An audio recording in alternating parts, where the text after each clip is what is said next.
Muy buenas noches a todos los amigos del taller, especialmente de Ica, una ciudad con la cual me siento muy identificado, puesto que he desempeñado labores judiciales allá por los años 2006 a 2013. Eh, Realmente es un gusto para mí poder compartir algunas ideas el día de hoy y que podamos entender un poquito más de lo que tiene que ver con la actividad decisoria en el sistema judicial. Por ello, vamos a tratar hoy día, como lo han reseñado, un análisis del artículo 393 del Código Procesal Penal. Sin más ni más, vamos a compartir pantalla y vamos a iniciar esta exposición que espero sea de su interés.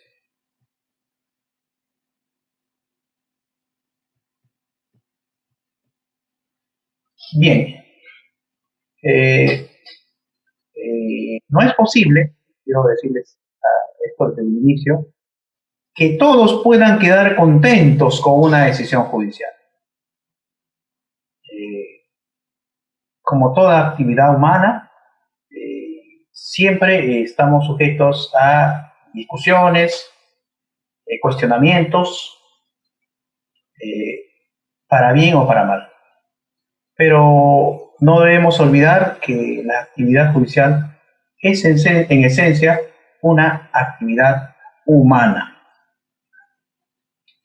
sujeta obviamente a aciertos y errores, pero que la misma norma ha previsto una serie de mecanismos para corregir los errores. Es así como en la legislación, a todo nivel inclusive, tenemos la posibilidad de recurrir las decisiones que se toman. Es decir, cuestionar lo que llamamos en derecho impugnar. Dicho esto, vamos a iniciar un recorrido respecto a lo que se entiende como actividad judicial que se traduce en una decisión.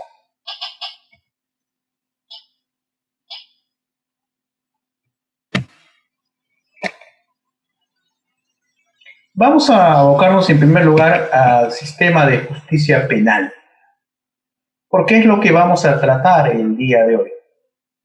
Y evidentemente esta actividad está reservada al Poder Judicial con algunas excepciones reconocidas en la Constitución, como el sistema de justicia comunal. Obviamente, las decisiones que se tomen en este nivel, o sea, justicia comunal, siempre deben observar los márgenes que establece la Constitución Política del Estado. No pueden suplir o absorber en su totalidad a los jueces letrados. El panorama de nuestro sistema de justicia evidentemente no es el mejor, pero tampoco es un problema únicamente de este lado del continente. El sistema de justicia a nivel general, sobre todo en los países latinoamericanos, siempre se ha visto sometido a una serie de cuestionamientos y tiene sus propios problemas. Ello es lo que justifica las denominadas, entre comillas, reformas. Las reformas en los sistemas de justicia precisamente nacen de una sensación de vacío o inconformidad de las personas que están sometidas al ámbito del sistema de justicia. Y claro, la justicia en tiempos modernos busca dos parámetros muy puntuales: la eficacia y la eficiencia en el servicio que se presta a los justiciables en todo sentido. Dicho esto, nuestros problemas tienen que ver esencialmente en materia penal con los sistemas procesales en vigor. Y antes de pasar a esto, vamos a señalar puntualmente cuáles son los problemas que enfrenta nuestra justicia en el siglo XXI. En primer lugar está la carga procesal. Sobre todo en nuestro país la carga procesal es un tema no menor, siempre está en la agenda y evidentemente es algo sobre el cual se debe trabajar por reducirla. Pero no olvidar que en materia penal la carga procesal siempre va a existir. No va a haber, entre comillas, vacaciones de los hechos contra la norma.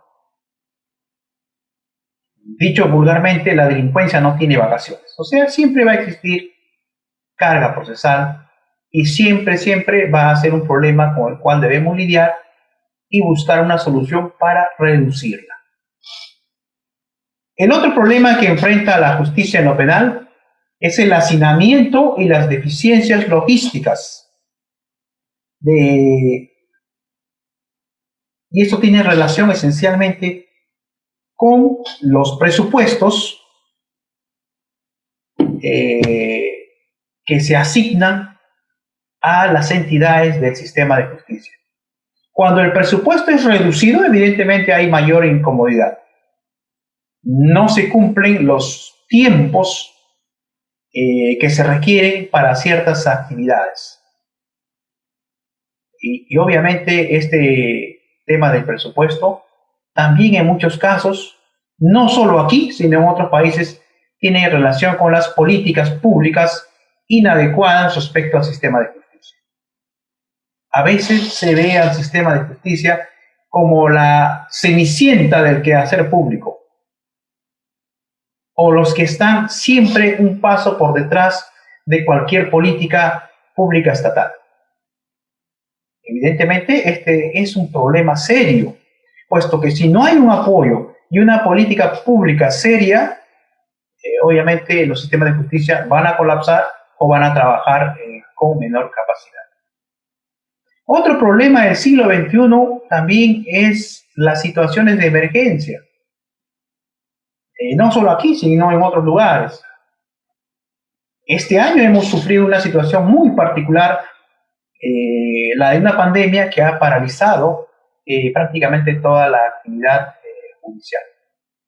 El sistema de justicia inclusive no ha encontrado respuestas prontas a estos problemas y porque además de ser una situación excepcional, no estábamos preparados para una situación como la que hemos vivido.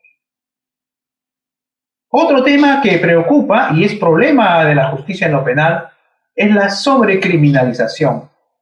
Esto es la tipificación y sanción de los delitos superando ciertos estándares previsibles.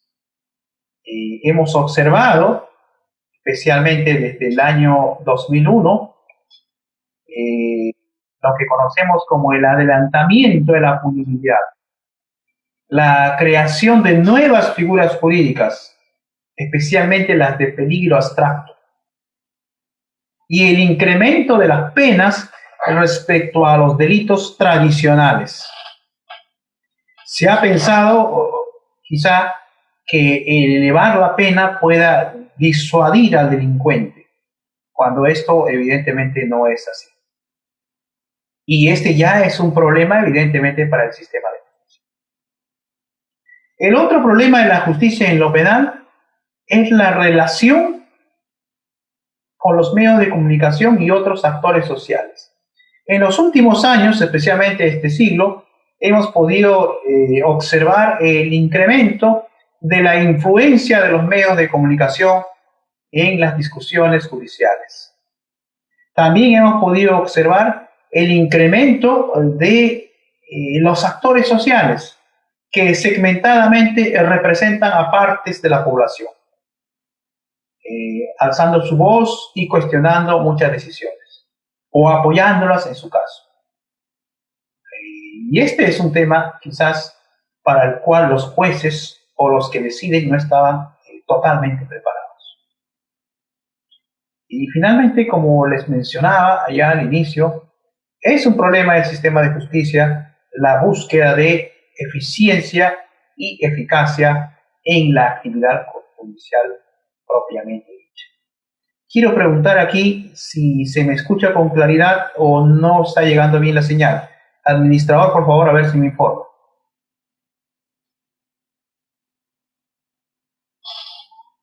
Doctor, se le escucha bien. Bien, continuamos.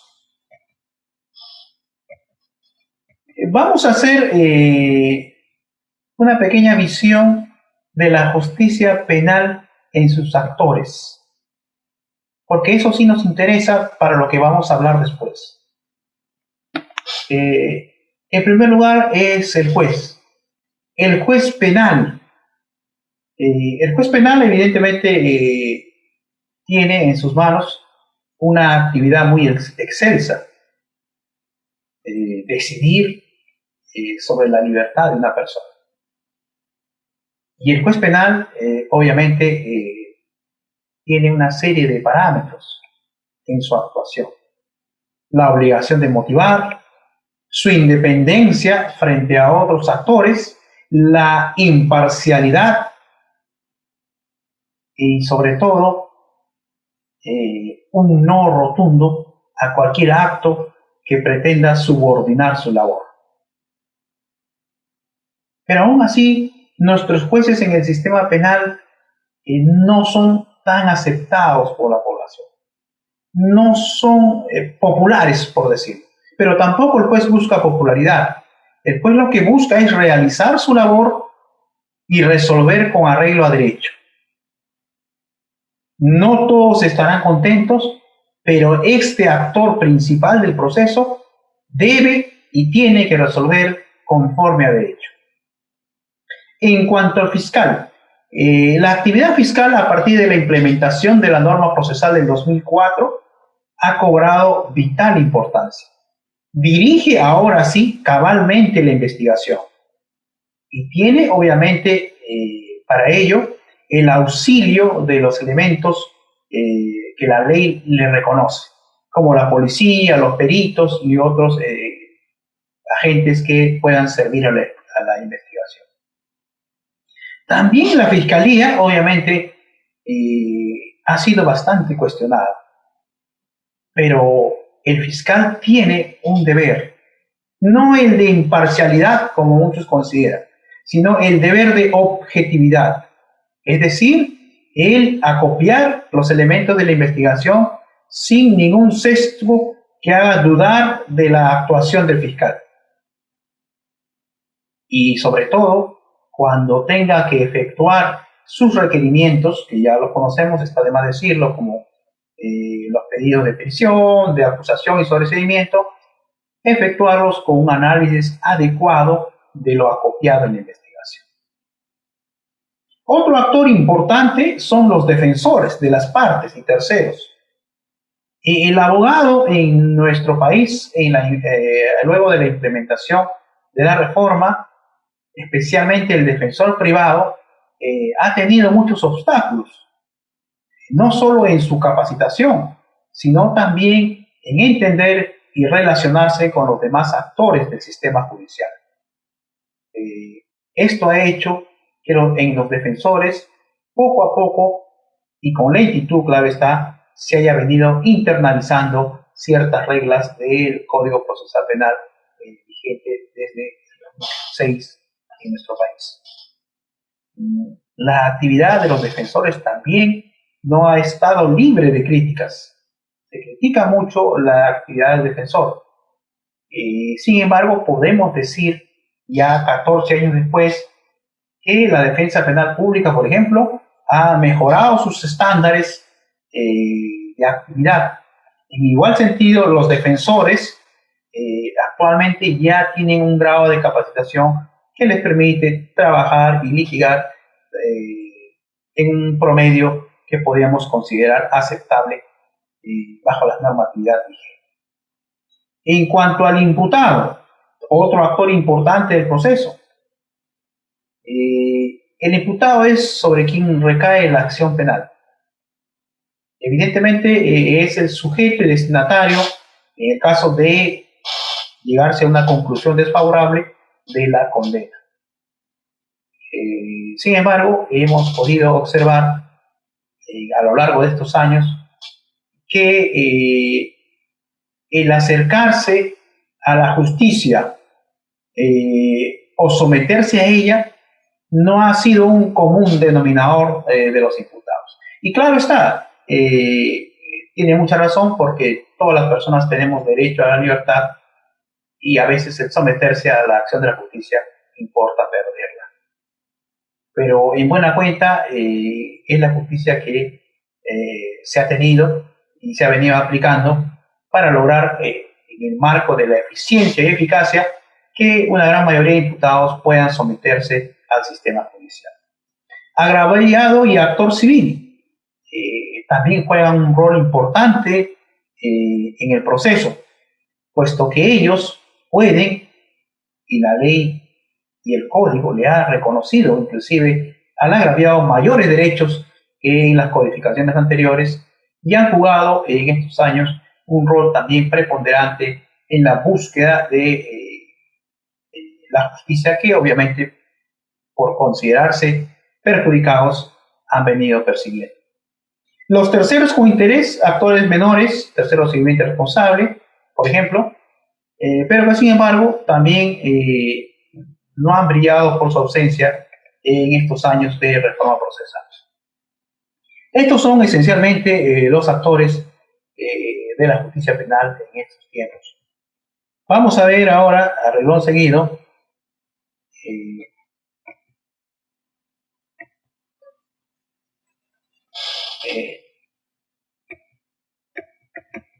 lo que me interesaría mostrarles, el tema de duelo de prácticas en el sistema procesal. Se ha hablado mucho de los sistemas, se ha hecho casi un cargamontón contra el sistema inquisitivo. Se ha dicho que es pésimo, que vulnera derechos y una serie de cosas que evidentemente en algunos casos como críticas son aceptables. Pero el sistema inquisitivo ha existido a lo largo del tiempo. Quizás se ha confundido el tema de la lentitud de los procesos para considerar que el sistema inquisitivo en sí es malo en general. Y esta valoración quizás no es tan merecida. El sistema inquisitivo evidentemente tenía un problema esencial, que no observaba garantías. Pero es el sistema que hemos tenido, por ejemplo, en nuestro país, durante buena parte de la República. La cultura de la escritura, que viene desde la audiencia, Real Audiencia, la época del virreinato, el uso del expediente como elemento importantísimo del proceso, quizás por la lentitud en que estos trámites se realizaban, es lo que ha marcado la visión desfavorable del sistema inquisitivo. Obviamente, para estos tiempos no se podría ya aceptar un sistema inquisitivo cuando hay garantías que observar. Y a eso apunta el sistema acusatorio en el proceso penal, con dos ingredientes fundamentales: la oralidad y la audiencia como mecanismos de trabajo natural en este sistema. Pero sobre todo el sistema acusatorio, llamado también acusatorio garantista, tiene su base en el respeto a las garantías de la persona, en el respeto a una serie de formalidades, sobre todo de la legalidad en la adquisición y actuación de la prueba, y el uso de la audiencia como una herramienta natural donde se puedan plasmar los principios de inmediación, contradicción y oralidad esenciales para un proceso penal moderno. Obviamente ya no podríamos consentir a estas alturas del siglo XXI la existencia de procesos secretísimos en su totalidad, o el empleo de algún mecanismo de coerción para lograr la confesión de quien está sometido al sistema judicial. Por lo tanto, eh, ese aparente encontrón entre ambos sistemas no lo es así. El sistema procesal garantista obviamente ha superado, de acuerdo a las reglas de este siglo, ya las costumbres inquisitivas y más bien vamos a propugnar en mejorar. Vayamos ahora, ingresando ya poco a poco a lo que vamos a hablar el día de hoy, a la fase estelar del proceso penal. El juicio oral es aquella actividad procesal donde se discuten las posiciones de las partes, se actúan los elementos que sirven para sustentar las pretensiones, obviamente se requiere de actores legitimados, la legalidad de la prueba a actuarse, aplicación de los principios de contradicción, imparcialidad del juez y el derecho del juzgado a poder expresarse. Esta actividad esencialmente es la que define el proceso penal. El juicio es el lugar natural donde se ejercitan los derechos de acción y de defensa. De acción por parte de quien lleva la carga de la prueba y de contradicción por parte de quien debe refutar alguna tesis incriminatoria. Pero quiero dejarles en claro algo que quizás he escuchado a lo largo de estos años y que de repente vale la pena recalcar. En el sistema acusatorio, la carga de la prueba le corresponde al Ministerio Público. Y cuando alguien afirma un hecho, este tendrá la carga de la prueba. Es decir, la defensa también tiene una carga de la prueba. Se escucha muchas veces, el fiscal debe probar todo. La defensa no tiene nada que decir. Y eso no es así. Como dice Gimeno Sendra, la defensa también tiene una carga de la prueba. Pero ¿cuál es la carga de la prueba de la defensa? El probar los hechos que éste afirma. No basta decir que el fiscal me pruebe, porque si no, evidentemente no estaríamos haciendo uso adecuado de un sistema acusatorio.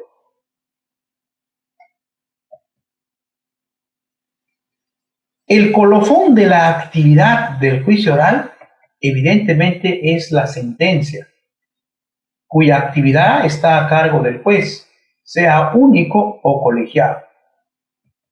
Pero la sentencia, como instrumento procesal, viene a ser el plasmar una actividad realizada por el juez en la deliberación y decisión.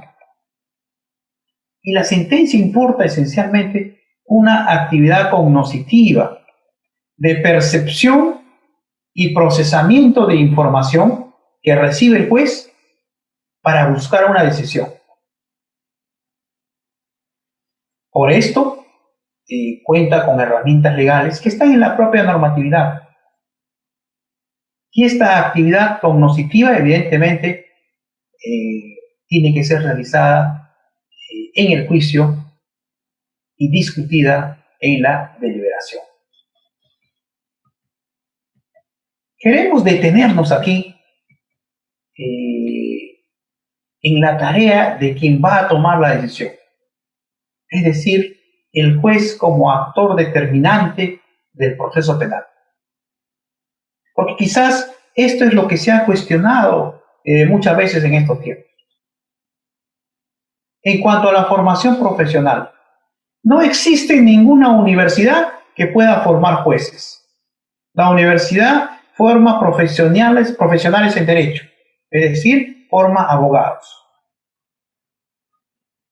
Para ser juez, evidentemente hay que seguir un camino adicional. Y muchas veces el juez se forma empíricamente, observando, viendo cómo deciden otros, estudiando Afortunadamente, desde que existe una academia de la magistratura, se ha enfatizado la formación de los jueces. Se ha recalcado en estos últimos años, acorde con el deber de motivación, los estudios científicos para que tengamos un juez que tenga decisiones mucho más estructuradas y con el uso adecuado de la argumentación. Y eso ha logrado que muchos jueces tengan bastante solvencia en el tema de la argumentación. Pero la teoría, señores, no es suficiente. Se pueden tener muchos conocimientos teóricos, pero a veces la práctica supera la teoría. Y eso es lo que ocurre muchas veces, porque cuando el juez toma una decisión, de acuerdo a las reglas del artículo 393 del Código Procesal Penal, tiene que tener algunos elementos que quizás no están en los libros teóricos. Mucho conocimiento de su sociedad. Yo por eso siempre digo que el juez siempre debe tener conocimientos básicos de sociología, incluso de antropología, para que pueda conocer a los actores sobre los cuales va a recaer su decisión, los seres humanos. Entonces, a veces la práctica va haciendo el juez. Un juez debidamente alimentado con conocimientos teóricos, con el correr de los años en la práctica, va formándose un juez mucho más competente para tomar decisiones mucho más fiables y acertadas. Pero también nuestro juez, al igual que los demás, es un ciudadano, es un elemento que interactúa con su sociedad. Tiene problemas, alegrías, tristezas, decepciones como cualquiera de nosotros. Sabe formarse opinión respecto al mundo que lo rodea. Y por eso que el ámbito social y personal del juez es muy importante para entender qué tipo de magistrado tenemos al frente al tomar una decisión. El maestro Neira Flores decía siempre, como un elemento a tener en cuenta, conoce al juez, conoce cómo trabaja, conoce cómo decide. Y eso es muy importante, porque el ámbito personal y social del juez obviamente tiene gran importancia. Si es un juez muy pegado a la ley, es un juez que tiene de repente buenas prácticas procesales, es un juez muy centrado con los temas sociales o es un juez muy sensible con estos. Obviamente la labor judicial, por su naturaleza, siempre no estará ausente de cuestionamientos. Lo importante, como lo dije hace unos momentos, es que el juez realice su actividad con imparcialidad y sin ningún interés subalterno que pueda alterar su decisión. Los cuestionamientos al sistema de justicia y a los jueces letrados han originado que en estos últimos años se esté viendo ya a nivel de justicia latinoamericana la posibilidad de la implementación de los jurados como el sistema anglosajón en las decisiones judiciales. Es un tema que se viene madurando y quizás con el paso de los años pueda lograrse pues un juicio por jurados, aunque sea en mínimas causas. Y lo último del siglo XXI es la posibilidad del auxilio de la tecnología, lo que llamamos pues el robot, para el apoyo a las decisiones judiciales. No olvidar que una máquina puede procesar datos mucho más rápido y si la justicia fuese casuística, obviamente la máquina ayudaría enormemente.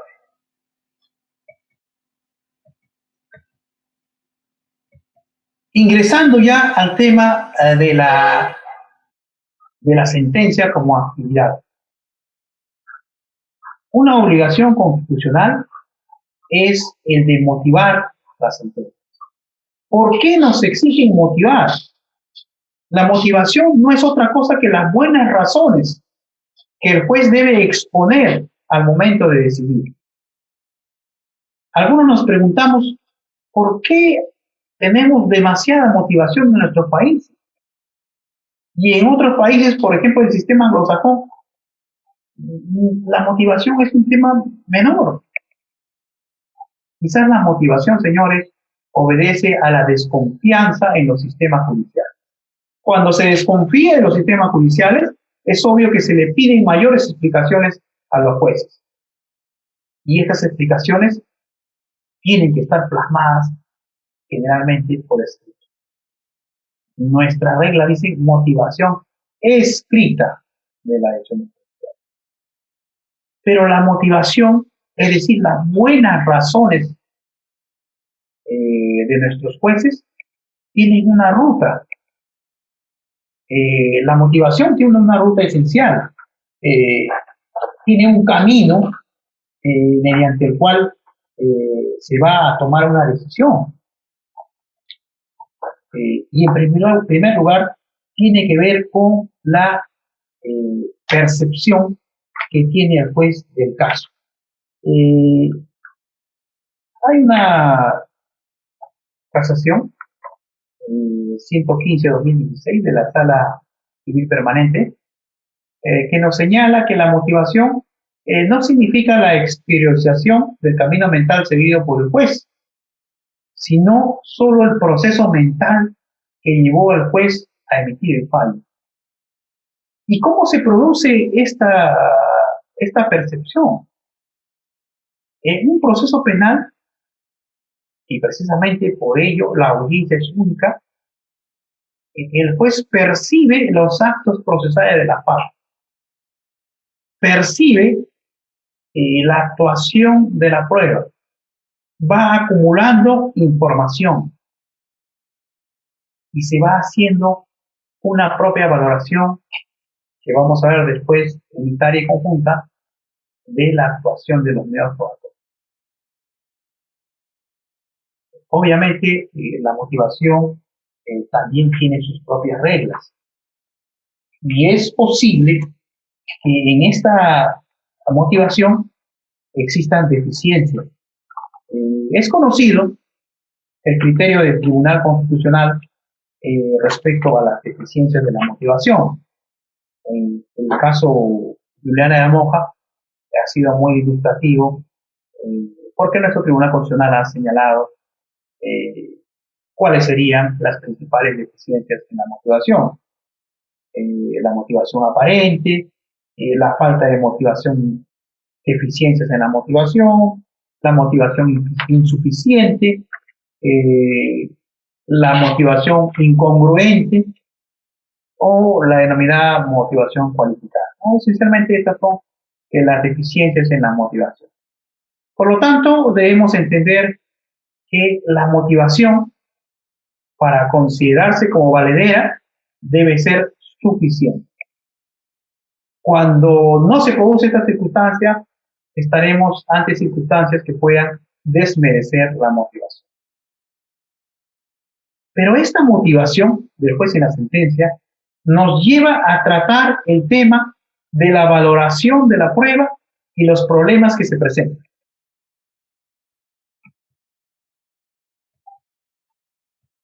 Para entender esto, vamos a hacer un pequeño paseo por lo que entendemos por audiencia en el proceso penal. En primer lugar, estamos ante la instalación de la audiencia o la identificación de partes y los sujetos procesales acreditados. Luego de ello, tenemos los alegatos de apertura, la relación de cargos y las posiciones de las partes. Aquí, señores, se produce el primer paso de la percepción judicial. Aquí el juez se entera por primera vez cuál va a ser la posición de las partes en el juicio. Primer dato que él va a acumular y a tener en cuenta en la decisión final. Luego de ello se produce el informe de derechos, que es una obligación, y la posición del acusado. En la posición del acusado, el juez tiene otro dato, es decir, la actitud que pone el acusado frente a los cargos enunciados por el Ministerio Público. Por eso es que yo considero que la inmediación es un elemento fundamental, un principio fundamental del proceso penal. Se ha querido en estos tiempos, especialmente con la actividad judicial a distancia, como la videoconferencia, desmerecer un poquito o justificar la ausencia de la inmediación. Sin embargo, que duda cabe, la inmediación, como estamos analizando, es muy importante, porque el juez puede percibir de manera directa la actividad de las partes. Dicen algunos que los gestos valen mucho. Otros dicen que, bueno, la persona puede estar mintiendo con los gestos. De uno u otro lado, no hay duda que alguna información se puede extraer. Luego de ello, según nuestra regla del proceso, cuando no se admiten los cargos, se pregunta si las partes tienen alguna nueva prueba que ofrecer. Aquí aparece otro dato en la percepción del juez. Nos dice la norma legal que la nueva prueba debe ser sobreviniente o de un examen especial. Es obvio que si se ofrece una nueva prueba es porque resulta de capital importancia para quien lo ofrece. Y esta es una información no menor que el juez debe tener en cuenta. Luego tenemos la actuación probatoria en sí, con el examen del acusado, que es libre de declarar, puede guardar silencio si lo desea, la actuación de los medios de prueba admitidos y la oralización de documentales.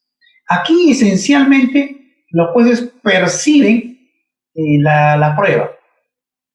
En el debate probatorio, interrogatorio y contrainterrogatorio, se puede tamizar la prueba y aparece un elemento que se tiene que considerar al momento de tomar una decisión.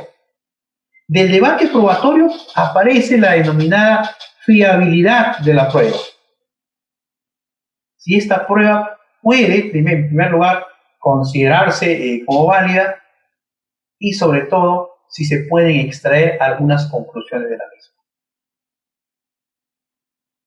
Obviamente la prueba personal tiene una valoración especial, inclusive la norma procesal señala que en otra sede la prueba personal no puede ser valorada en forma distinta, lo que le da un realce al principio de inmediación. Por ello, es obvio que en la actuación probatoria en sí se extraen datos importantísimos, insumos que van a servir de base para tomar una decisión. Esto también conlleva a que en la actuación probatoria puedan efectuarse algún tipo de aclaraciones que los jueces estimen pertinente para lograr una convicción respecto a las pruebas en sí. Finalizando, ya luego de la actuación probatoria, se concede la palabra a los defensores y fiscal para que efectúen sus alegatos y escuchar también la última palabra del acusado. En este último renglón también aparece un dato a percibir. En muchos casos, a veces, la última palabra del acusado hace formar convicción al juez en uno u otro sentido. No está de más la última palabra del acusado. A veces yo escucho en los años que he venido actuando que se le indica al acusado que no diga nada al final. Quizás esa última palabra puede ser la gotita que incline la balanza hacia uno u otro lado. Claro, algunos dirán, no, pero de repente lo que diga el acusado va a influir en su condena. No debe perderse de vista que el acusado tiene el derecho a la libre declaración. Pero su última palabra quizás puede aportar en algo a la duda judicial o va a dejar infranqueable la barrera esta de la presunción de inocencia. Por ello, es que es importante este estadio procesal. Luego de ello, evidentemente, ya el proceso queda pendiente de la decisión judicial. ¿Qué suerte corre la prueba actuada? Y ahí estamos ya en el artículo 393. Y nos dice la norma que en primer lugar el juez no puede utilizar para la deliberación pruebas diferentes a aquellas actuadas incorporadas en el juicio. Es decir, en la deliberación se actúan sí o sí las pruebas aportadas al juicio. Luego de ello nos señala que el juez, para apreciar las pruebas, procede a examinarlas individualmente y luego de manera conjunta con las demás. Así es, señores. Primero se aprecia la declaración individual, por ejemplo, de un testigo, se extraen conclusiones. Siguiente testigo, se extraen conclusiones. Perito, se extraen conclusiones individualmente. Y luego se aprecia de manera conjunta, en base a las premisas propuestas por las partes. Por ejemplo, si se dice que Juan estuvo en la esquina X vendiendo droga, los elementos probatorios nos deben llegar a la conclusión que efectivamente este hecho, entre comillas, Juan vendía droga en tal sitio, ocurrió. Y eso únicamente nos aporta el análisis unitario y conjunto de las pruebas. ¿Cómo llegaríamos a una conclusión para esta premisa que estoy dando como ejemplo? La declaración de testigos, que pueden ser de vista o de oídas, y inclusive alguna declaración externa o prueba documental que pueda servir para reforzar esta conclusión. Luego de ello nos señala que la valoración probatoria respetará las reglas de la sana crítica, especialmente conforme a los principios de la lógica, la máxima de la experiencia y los conocimientos científicos. Esto es esencialmente las reglas que debe observar el juez para poder decidir. Vamos a ocuparnos más adelante de este concepto. ¿Sobre qué se va a ocupar la deliberación y la votación para tomar una decisión? Primero, las relativas a las cuestiones incidenciales. Luego, las relativas a la existencia del hecho y sus circunstancias. Después, las relativas a la responsabilidad del acusado, en ese orden. Las modificatorias de la misma, o sea, es decir, el grado de participación en el hecho. Y la calificación legal del hecho cometido. Ya cerrando esto, en la valoración, tenemos la individualización de la pena y de ser el caso de la medida de seguridad que pudiese corresponder.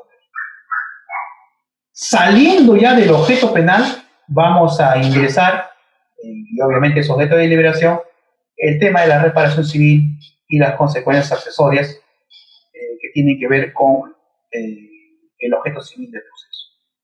Un detalle no menor es el tema de las cuotas y costos que nuestro Código Procesal Penal ha admitido como parte de las decisiones judiciales en materia penal. Así está estructurada nuestra normatividad respecto a la deliberación y resolución de las cuestiones discutidas en juicio.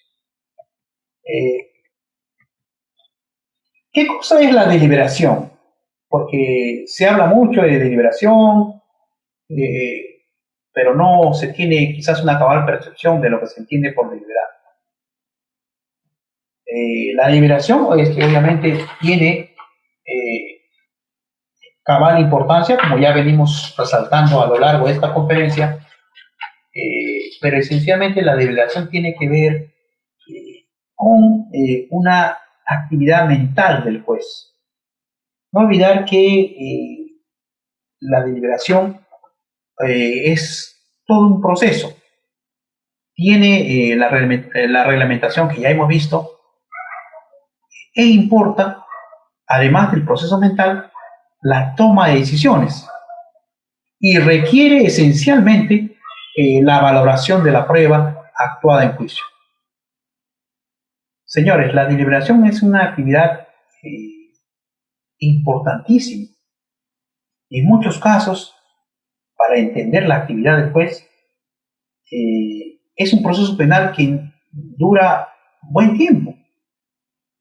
Por eso es que se da un plazo, inclusive, para poder decidir.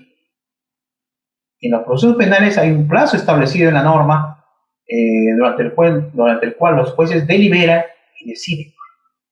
Por lo tanto, podríamos resumir en cuanto a la deliberación, que es un proceso mental y nos conlleva a una toma de decisiones. Ahora bien, para decidir, evidentemente existe un criterio que está traducido en el sistema de valoración de la prueba. Y esencialmente la doctrina procesal ha distinguido tres tipos a lo largo de la historia. El primero, el sistema de prueba legal o tasada, lo que se conocía como tarifa legal, en el cual se asignaba un valor a las pruebas. Se señalaba, por ejemplo, que la confesión era la reina de las pruebas, ¿no? Conocemos todos el dicho que dice, a confesión de parte, relevo de prueba. Luego vino el sistema de íntima convicción, o el criterio de conciencia que nosotros conocemos de nuestra codificación procesal anterior, en el cual el juez también aprecia la prueba, pero tiene una chance de analizarla de acuerdo a su criterio de conciencia, donde podía decidir si las pruebas actuadas le convencen en uno u otro sentido, es decir, de condenar o absolver. Y esto le daba un margen mucho más grande para la ausencia de motivación. Porque es obvio que si yo digo que decido algo con el criterio de conciencia, no tendría muchas explicaciones que dar. Solamente mi apreciación personal de la prueba y que ello me ha llevado a una decisión a favor o en contra. Para superar este problema que generaba la íntima convicción, hemos ingresado ya a un sistema de valoración aceptado ya en nuestra codificación procesal civil y penal, al sistema de la libre convicción o sana crítica racional. Y esta forma de apreciación de la prueba, obviamente, que conocemos también como apreciación razonada, requiere una estructura, requiere una justificación. Por eso es que el artículo 393 señala los criterios de apreciación de la prueba. No es solamente el convencimiento propio de decir estoy frente a una absolución o frente a una condena, sino que en este sistema de apreciación razonada, el juez debe estructurar los motivos por los cuales llega a una u otra decisión. A lo largo del tiempo, nuestra codificación, una breve reseña y paréntesis, se afilió a los diferentes tipos de valoración de la prueba. El Código de Enjuiciamiento en materia criminal, por ser del propio Corte Inquisitivo, estaba dentro de la prueba legal o tasada. El Código de Procedimientos Penales en materia criminal de 1920, dando un paso adelante, utilizaba el criterio de conciencia. Y el de 1940, que todavía está vigente en algunas partes de nuestro país, especialmente en Lima, señalaba que el criterio de conciencia era un parámetro para la valoración de la prueba. ¿Ya? Y ya comenzaba a darse unos atisbos de lo que conocemos como la motivación. Las decisiones judiciales, a partir de los 80, ya comenzaban a ser más estructuradas, con la Constitución de 1993, que exigía el deber de motivación de las decisiones, ya comenzamos a ver resoluciones con mayor rango de motivación para las toma de decisiones. Y finalmente nuestra codificación procesal de 2004, que se afilia al sistema de apreciación razonada de la prueba, del cual estamos tratando. La apreciación razonada es, como dice Paredes, es el acto del juez en medir, consiste en medir la eficacia probatoria de cada medio de prueba o de su conjunto, según el precio o valor que le asigna la ley o le otorga el juez. En el caso del proceso penal, según lo que señala la norma, porque se indica que la apreciación razonada debe observar los criterios de la lógica, la máxima de la experiencia y los conocimientos científicos. Estos insumos le permiten al juez llegar a un grado de convicción que tiene que, evidentemente, generar certeza. Porque si no hay certeza, estamos ante la duda. Y la duda tiene un amparo que conlleva necesariamente a la absolución. No se podría condenar a alguien por duda. Eso no es posible en un sistema especialmente de corte garantista.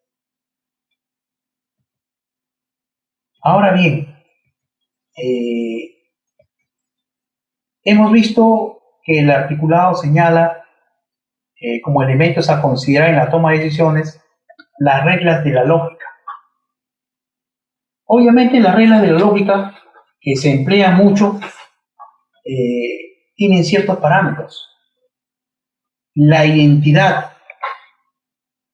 no contradicción. No pueden haber dos premisas contradictorias para ser valoradas.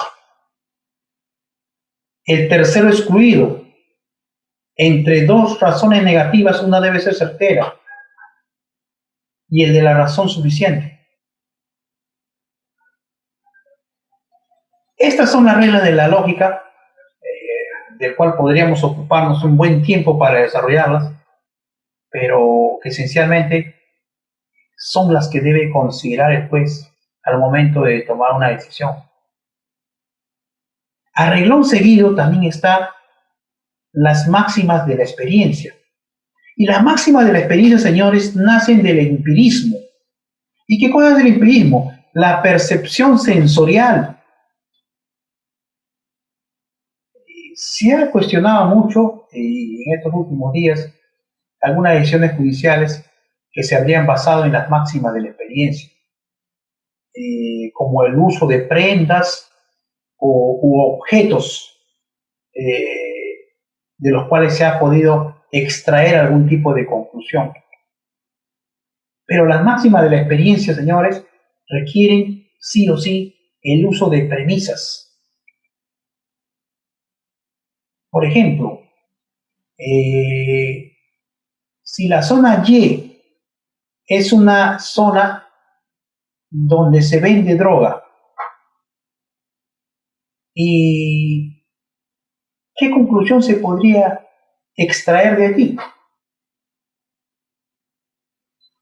Una conclusión simple podría ser que cabe la posibilidad que las personas vayan a comprar droga al lugar.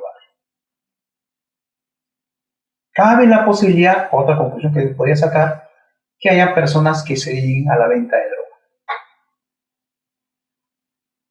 En igual sentido, si el único medio de transporte para llegar a un determinado lugar es el tren,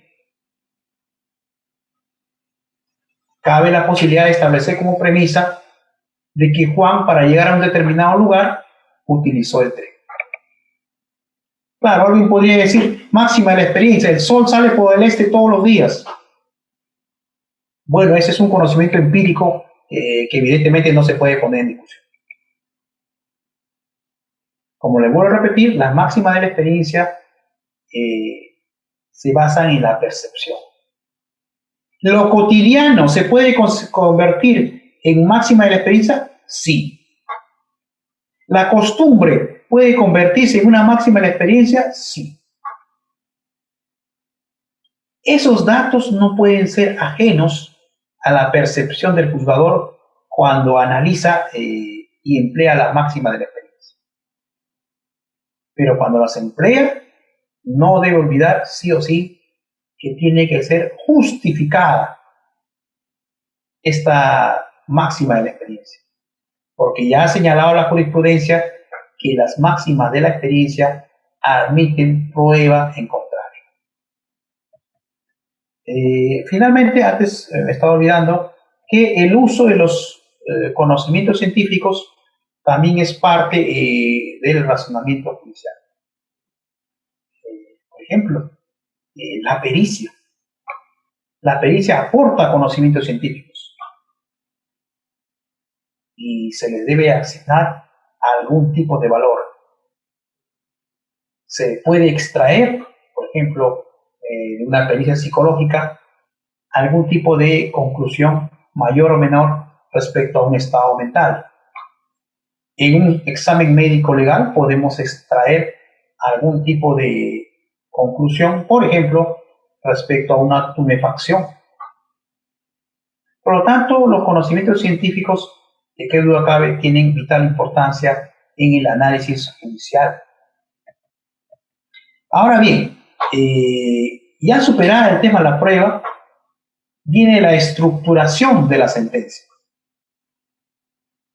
El juez tiene la obligación de motivar, evidentemente tiene que efectuar su análisis de los medios probatorios y plasmarlos en su decisión.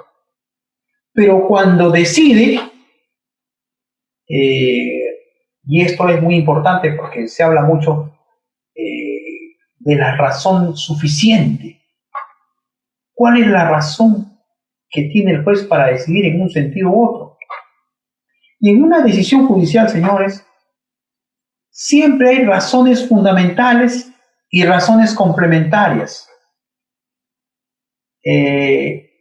Los términos ratio decidendi y obiter dicta no solo son aplicables para el precedente, lo conocemos muchos generalmente en la teoría del precedente, pero en la sentencia también pueden aplicarse estos principios, porque la ratio decidendi es el razonamiento normativo aplicado al caso concreto, con el cual el juez fundamenta su decisión. Es decir, es la razón principal. Y el obiter dicta es el análisis o razonamientos o principios invocados como juez, pero complementarios. No constituyen la razón principal de la decisión. Es un agregado a la decisión principal, lo que en la práctica judicial conocemos bajo la frase de a mayor abundamiento. Cuando se dice a mayor abundamiento, estamos ante la circunstancia de que se está agregando algún tipo de consideración a la razón principal. Y esto lo recalco porque en las decisiones judiciales siempre se utilizan estos términos, a mayor abundamiento, o generalmente se señala como agregados.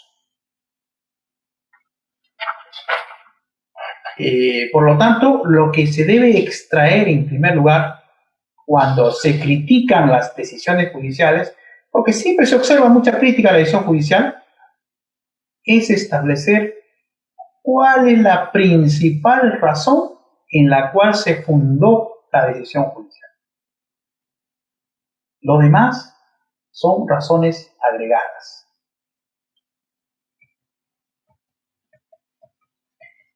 Ya para ir cerrando esta exposición, cuando se estructura la sentencia, como le decía, primero hay que identificar y valorar la prueba. Y cuando identifican la prueba, debes reconocer cuando estamos ante prueba directa o indirecta. El uso de los criterios de valoración, análisis unitario y conjunto que hemos señalado.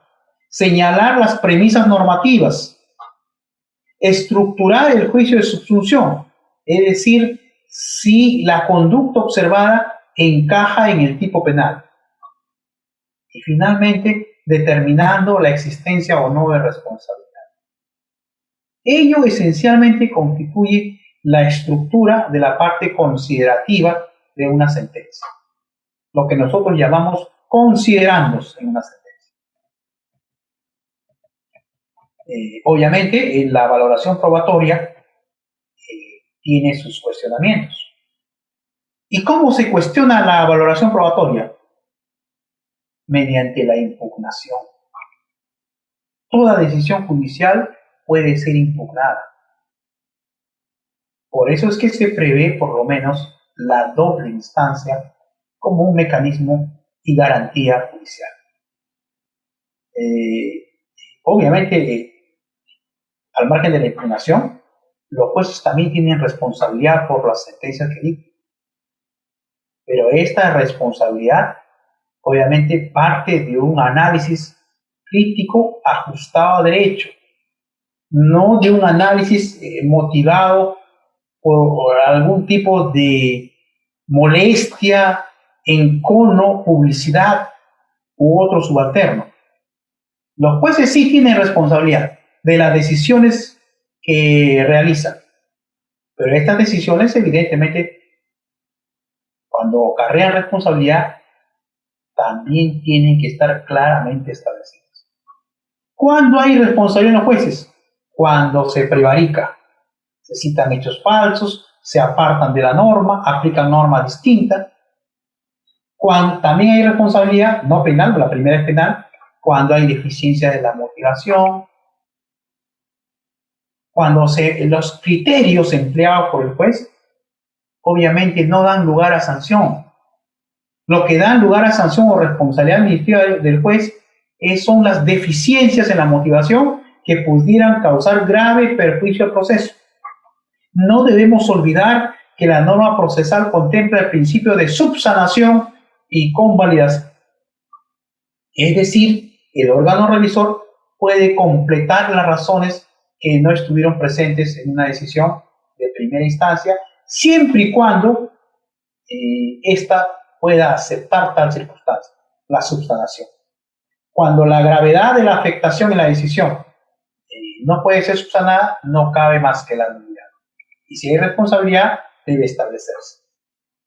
Por ello, el derecho de análisis y crítica a las decisiones judiciales obviamente tiene que tener en cuenta estas circunstancias. Si estamos ante una decisión prevaricadora o estamos ante un tipo de motivación insuficiente o deficiente. Les digo esto porque hemos podido observar en estos días algunos cuestionamientos en las decisiones judiciales. Se ha cuestionado las reglas de la máxima de la experiencia, pero para cuestionarlas, como ya les he mencionado, hay que entender qué son las máximas de experiencia. Sobre todo si las máximas de experiencia pueden influir o no en la ratio decidendi, es decir, en la razón principal de una decisión, o si esta máxima de experiencia solo opera como una argumentación añadida. Hemos visto que en un caso se habría utilizado la máxima de la experiencia para condenar y en otro caso se habría utilizado la máxima de la experiencia para absolver, ¿no? Se ha dicho, por ejemplo, para condenar que el uso de un mueble que no es el adecuado para algún tipo de relación sexual importaría que la agraviada no habría prestado. En otro caso se habría dicho para absolver que el uso de una prenda evidentemente podría generar algún tipo de perjuicio que tenga que ver con la conducta de la propia agraviada. Pero al fin y al cabo, estos son criterios que se toman. El análisis de si parten o no de las máximas de la experiencia, como ya les he señalado, debe observar acabadamente si el razonamiento judicial se estructura en base a premisas en cuanto a las máximas de la experiencia. Por lo tanto, creemos que las decisiones judiciales son una actividad judicial difícil, evidentemente, no es tan sencillo dictar una sentencia. Yo he sido juez de juicio durante varios años y evidentemente la labor no es tan sencilla. Al final y al cabo, es la suscripción de la sentencia la que le hace al juez responsable de todo lo que se haya decidido. Una vez que se suscribe y se lee la sentencia, ya estamos ante una decisión judicial sobre la cual el juez debe dar la cara y responder. ¿Cuál es la primera respuesta? Los propios fundamentos de la sentencia. Y eso tiene que ver con su propia actividad, porque un juez va a decidir, por ejemplo, en el proceso penal, entre la libertad y la prisión, entre el honor y el deshonor, entre otros aspectos.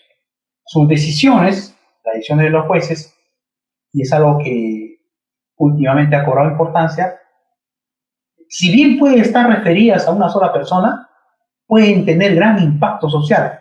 Y eso lo hemos podido ver en varios casos. Una decisión puede inclusive generar una convulsión social. La labor del juez, vuelvo a repetir, es una labor incomprendida, pero nuestros jueces deben y siempre han estado preparados para las críticas. Debe reconocerse también que hay nuevos actores. Ya no estamos ante circunstancias donde la decisión del juez no era cuestionada. Ahora las decisiones de los jueces son cuestionadas a todo nivel, a nivel de prensa, de colectivos sociales, de las propias personas que hacen uso de su derecho a la crítica. Y está muy bien porque precisamente ello eleva la calidad de las decisiones. Pero el derecho a la crítica debe hacerse siempre con un mínimo conocimiento, no solo de la decisión judicial, sino de las bases del razonamiento judicial. No se puede criticar alegremente una decisión judicial sin por lo menos conocer los criterios mínimos que el juez ha tenido para decidir. Para cerrar, cualquier decisión con adecuada motivación, fuera de intereses subalternos, permite al juez dar cara a la sociedad sosteniendo sus decisiones. Les agradezco a todos ustedes el haberme escuchado en estos momentos, unas pinceladas de lo que se entiende como la decisión judicial y la aplicación del artículo 393 del Código Procesal Penal. Muchísimas gracias a todos.